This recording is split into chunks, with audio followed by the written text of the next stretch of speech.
expérience comme accompagnateur, je dirais plus aidant naturel, le proche aidant, dans le réseau, je dirais qu'il faut vraiment faire la distinction entre pendant la crise et après la crise.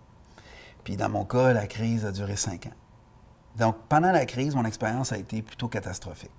C'est-à-dire que les mots qui me viennent en tête, c'est solitude, choc, frustration énorme devant l'inaction, devant le manque d'encadrement puis d'accompagnement. Il faut comprendre, puis on le sait, là, maintenant, c'est plus un secret pour personne, que les lois, entre autres, la loi de la confidentialité et la loi qui permet aussi le refus de traitement, sont des obstacles majeurs, OK, pour soigner les gens qui souffrent de maladies mentales, je dirais, sévères, ce qui est le cas de mon frère jumeau. La loi de la confidentialité, c'est l'obstacle numéro 1 sur lequel va se buter le proche aidant qui veut aider, mais finalement, quand il rentre dans le système, après avoir vécu, parce qu'en passant, les familles et les aidants naturels, c'est la première ligne, c'est nous qui prenons la charge des psychoses puis qui devons réussir à se rendre jusqu'à l'urgence.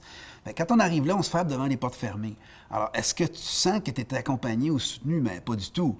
Tu sens juste que tout d'un coup, il y a quelque chose de complètement absurde qui se passe, qui est un peu une folie, en fait. Tu fais comme, attends une minute, là, moi, je m'en occupe, c'est mon frère, j'arrive ici, puis là, vous refusez de me parler sous le couvert de la loi de la confidentialité. Je comprends pas, là, il est hospitalisé, vous venez de l'enfermer, puis là, vous allez lui demander la permission, savoir si vous pouvez me parler. C'est Kafka, là. Tu rentres là-dedans, là, tu t'en reviens pas, là. C'est comme incompréhensible. La frustration est immense. Puis là, le problème qui se passe, puis je vais le souligner en rouge, là, c'est que pour la plupart des gens qui ne sont pas, disons, pugnaces ou très entreprenants, puis qui ne prennent pas non pour une réponse, bien, eux, ils vont se sentir comme intimidés dans tout ça, les familles et les aidants naturels. Alors là, ils vont se faire pousser sa voie de service. Ils vont accepter le pouvoir établi, ils vont accepter de ne pas poser de questions, puis ils vont tomber dans le réseau le réseau d'aide aux familles, qui pour la plupart vont plutôt les aider à se détacher. Alors là, il se passe quelque chose de dramatique, hein? Les patients ils vont perdre l'aide la plus importante qu'ils ont besoin, celle d'un proche aidant. Alors, en temps de crise, son réseau social, c'est à moi.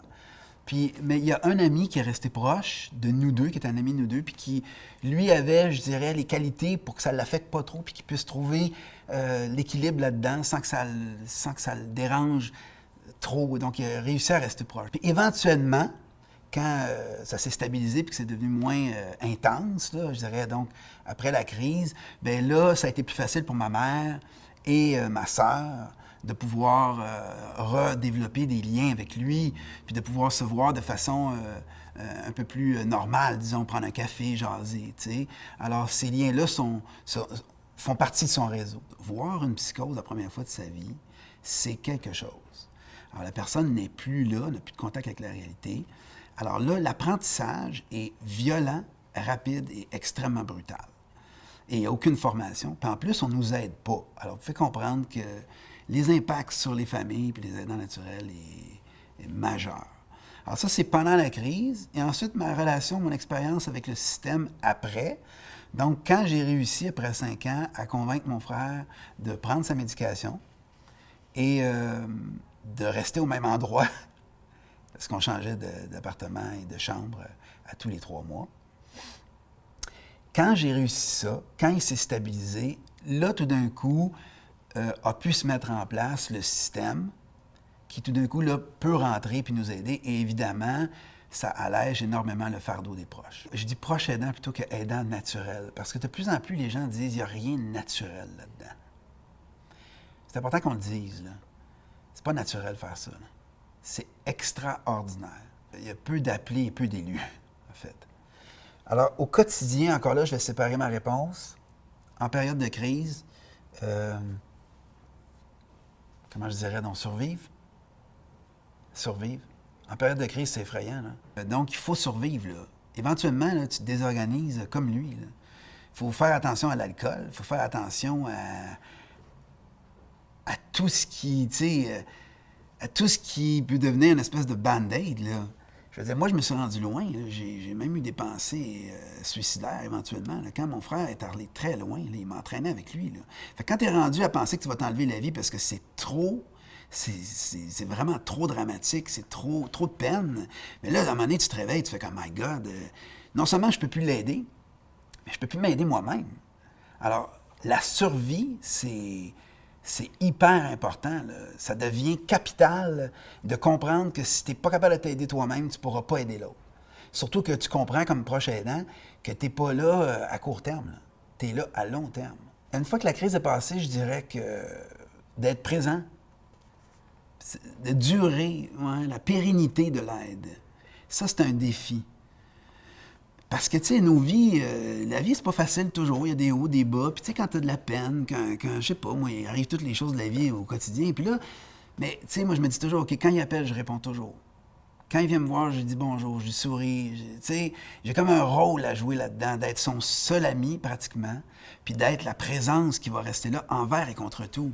Alors, c'est un engagement à long terme. Il faut trouver les ressources en soi pour être capable de durer. Donc, peut-être moins, mais plus longtemps. Plutôt que trop, puis pas assez longtemps. Est-ce que j'ai des conseils à donner aux intervenants? Oui, évidemment, j'en ai plusieurs.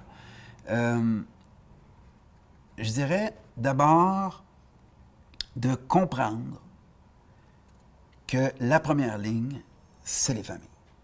Il faut cesser de croire que la première ligne, c'est le CLSC ou l'hôpital. Parce que la première ligne, c'est là où se passe le premier combat, là. Puis les psychoses, là, ceux qui vont l'avoir de proche, c'est les familles, c'est le proche aidant qui va endurer et subir ça pendant plusieurs jours avant de comprendre qu'il faut aller chercher de l'aide. Alors là, on arrive à la deuxième ligne et là, on aimerait ça que la deuxième ligne comprenne que la première ligne existe. Puis souvent, il y a un détachement complet entre les deux.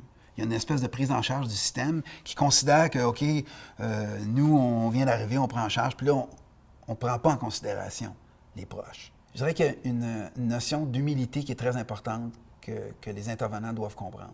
Vous êtes de passage.